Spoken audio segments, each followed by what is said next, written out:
सूर्य ग्रहण को अगर आप ज्योतिषीय दृष्टिकोण से ना भी देखें, खगोलीय दृष्टि से अगर देखें, तो भी सूर्य ग्रहण एक बहुत महत्वपूर्ण घटना है।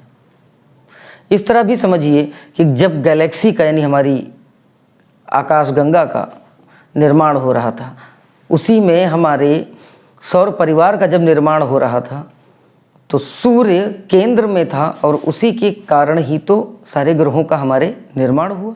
नमस्कार, रुद्र एस्ट्रो विज्ञान में आप लोगों का बहुत बहुत स्वागत, अभिनंदन है।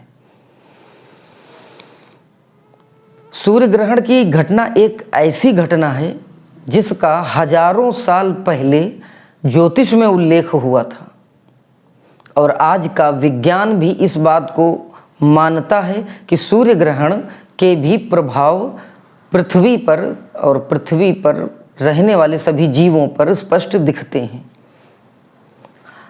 आम आदमी भी सूर्य ग्रहण को भली भांति जानता व समझ रहा है। जब हमारे सौर परिवार का जन्म हो रहा था, तो आप यूं समझिए कि सूर्य केंद्र में है, तारा है, एक सामान्य तारा नहीं है। लगातार उसमें आणविक विस्फोट हो रहे हैं और लगातार उससे किरणें बाहर निकल रही हैं। उसी की ग्रेविटी के कारण ही जब मैटर खिंच के ग्रह का रूप ले रहे थे, तो एक हमारे सौर परिवार का जन्म हो रहा था। तो कहीं ना कहीं जब यह परिवार जन्म ले रहा था, तो क्या सूर्य का अंश और सूर्य का प्रभाव उस ग्रह में नहीं होगा जिसके कारण उन ग्रहों का जन्म हुआ? क्या वह उनका पिता नहीं है? जितने भी ग्रह हैं, उन सब का जो पिता है यानी जो सृजन करता है, वह सूर्य ही है। और सूर्य पिता होने के कारण ही इतना अधिक महत्व दिया गया है कुंडली में। जब हमारा सूर्य इन सारे ग्रहों का निर्माण कर सकता है, हमारी पृथ्वी का निर्माण भी सूर्य के कारण हुआ है, तो पृथ्वी पर रहने वाले वह जो जीव हैं, हम मनुष्य हैं, तो क्या इन पर उस सूर्य के प्रभाव अछूते रह जाएंगे? बिल्कुल नहीं। वह जनक है, वह रचयिता है, वह पिता है, तो उसका जो अंश है वह निश्चित तौर पर सभी ग्रहों में पृथ्वी समेत जितने भी जीव हैं उन पर वो अपनी अमिट छाप लगातार छोड़ता रहा है और छोड़ रहा है। अब बात करते हैं कि आप किसी व्यक्ति से प्रॉपर कम्युनिकेट कर रहे हैं, आप किसी व्यक्ति से लगातार बात कर रहे हैं और बीच में कोई ऐसा व्यक्ति आ जाता है जो बाधक बन जाता है, आपका कम्युनिकेशन टूट जाएगा। आपके और उस व्यक्ति के बीच बातों का एक जो अट्रैक्शन था, जो एक अटैचमेंट बन गया था, एक जो लगाव बन चुका था, वह टूट गया है। और कहीं ना कहीं जिस विषय से संबंधित आपकी बात हो रही थी, वह विषय खत्म हो चुका होता है और उसका जो उद्देश्य था वह भी भटक चुका होता है। ग्रहण यही है। जब दो ग्रहों के बीच जब कोई ऑब्जेक्ट आ जाएगा, तो सूर्य की रोशनी के बीच में जब कोई बाधा बनेगी तो हम उसको नहीं देख पाएंगे।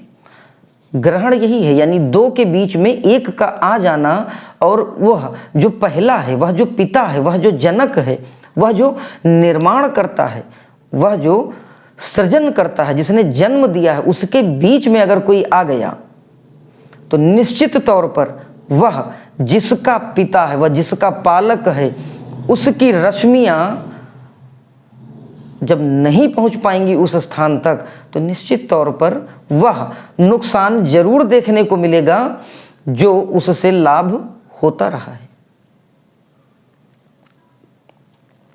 राहु और केतु की जो कहानी है, इसको आप एक मिथ भी मान लें, फिर भी ग्रहण को तो आप मिथ नहीं कह सकते। ग्रहण की घटना में कहीं ना कहीं सूर्य की वह रश्मियाँ, सूर्य का वह जो आनंददायी फल है वह हम तक नहीं पहुँचता, तो निश्चित तौर पर प्रभाव पड़ेगा और वह प्रभाव सकारात्मक तो नहीं हो सकता। अब ज्योतिषीय बात करते हैं। आने वाला जो सूर्य ग्रहण है वह मेष राशि में लग रहा है। हालांकि मेष की राशि में जब सूर्य आते हैं तो उच्चस्थ हो जाते हैं, बहुत अच्छा और बहुत सटीक, बहुत उन्नतिकारक फल देने वाले आज हो जाते हैं। लेकिन चूंकि राहु की स्थिति, यह ग्रहण जो बनेगा, यह ग्रहण कहीं ना कहीं सबको प्रभावित करेगा निश्चित तौर पर। हर 11 वर्ष में साइंस ने नोटिस किया है कि एक सौर तूफान उठता है और वह सौर तूफान किसी भी मामले में बहुत अच्छा नहीं कहा जाता। या हमारी सारी जो रेडिएशंस आती हैं वो नकारात्मक तौर पर धरती को प्रभावित करती हैं। जो भी तरंगे होती हैं वह हमारी किसी भी तरीके की वेव्स के लिए खतरनाक मानी जाती हैं। बहुत से दार्शनिकों ने ये बहुत पहले ही इस बात का जिक्र कर दिया था कि सूर्य कितना महत्वपूर्ण है हमारे ग्रह के लिए और हमारे ग्रह के जीवन के लिए। जब ग्रहण लगता है तो सीधी सी बात है कि अंधकार, और अंधकार कभी भी अच्छा नहीं माना गया है। जितनी भी आसुरी प्रवृत्तियां होती हैं वह अंधेरे में ही जागृत होती हैं। आप भी कभी सोच कर देखिएगा, आप इन द सेंस जो भी लोग बात सुन रहे हैं, मैं ये नहीं कहूँगा कि सबके मन में इस प्रकार के भाव आते हैं, लेकिन कुछ एक व्यक्तियों के मन में इस प्रकार के भाव जरूर आते होंगे। जब अंधेरा होता होगा तभी आपके मन में उस प्रकार के विचार कौंधते होंगे जिनको हम सामाजिक तौर पर तो गलत कह ही सकते हैं।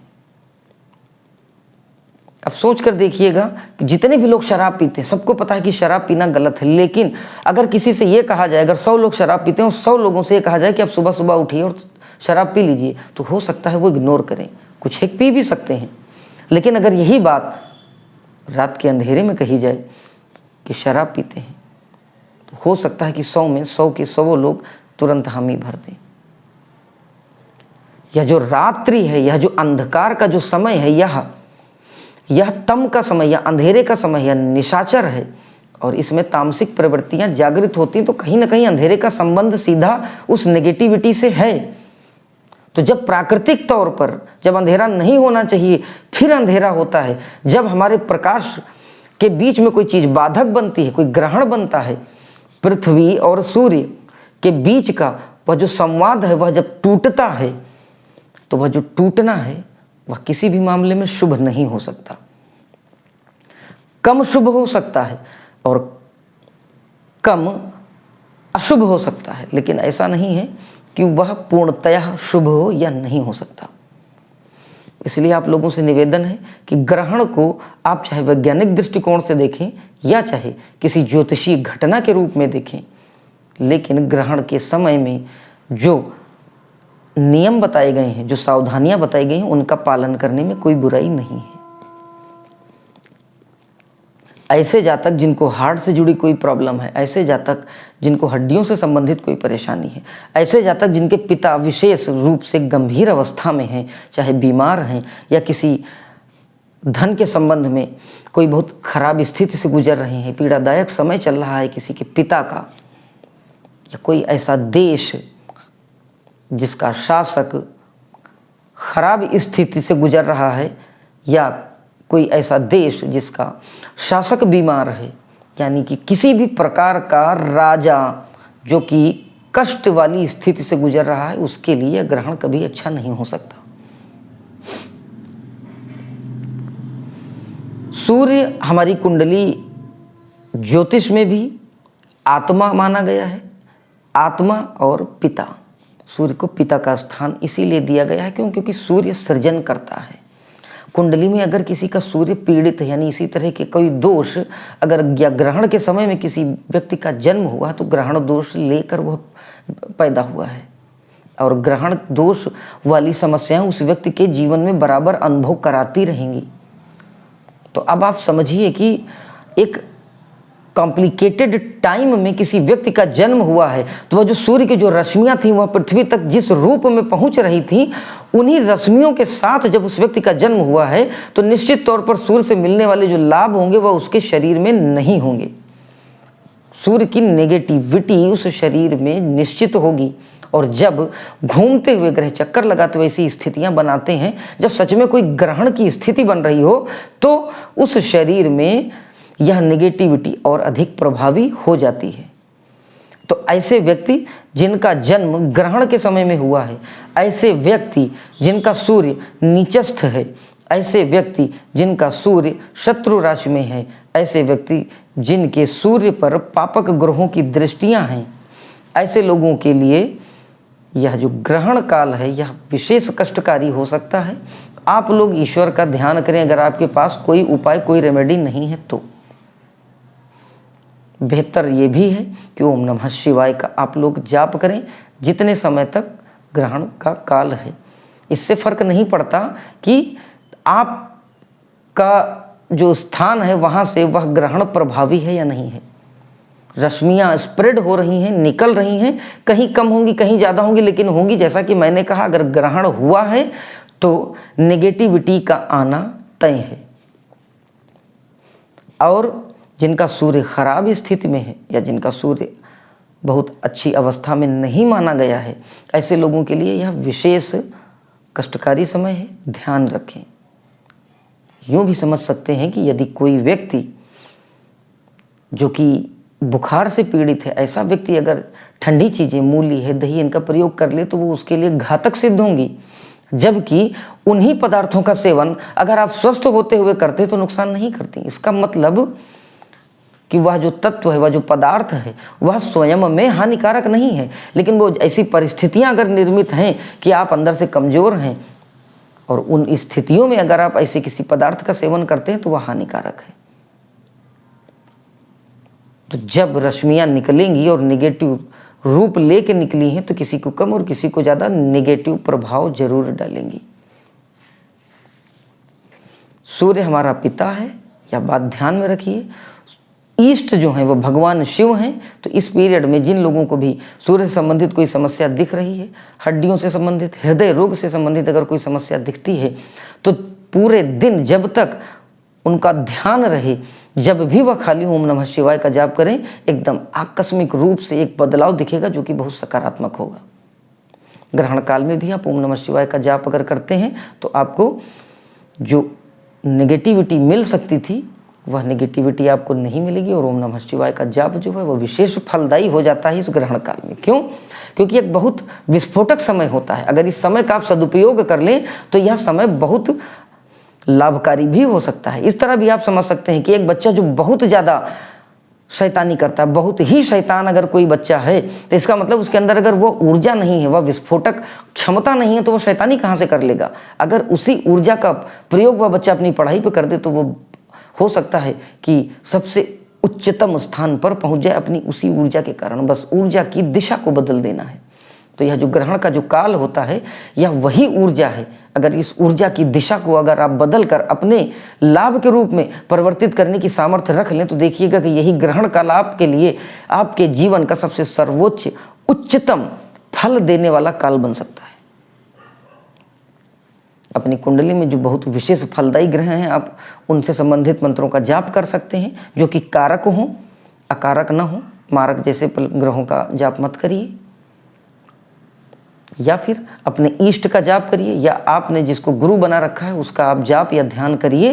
तो यह जो ग्रहण काल का जो समय होता है बहुत विस्फोटक होता है, और इस समय आप किसी भी प्रकार की विशेष साधना या सिद्धि करना चाहते हैं किसी गुरु के निर्देशन में, तो निश्चित करिए लाभ 100% होगा। इन्हीं विचारों के साथ आज इस वीडियो को विराम देता हूँ। अगले फिर किसी वीडियो में आपके साथ वार्ता होगी। तब तक के लिए जय महाकाल।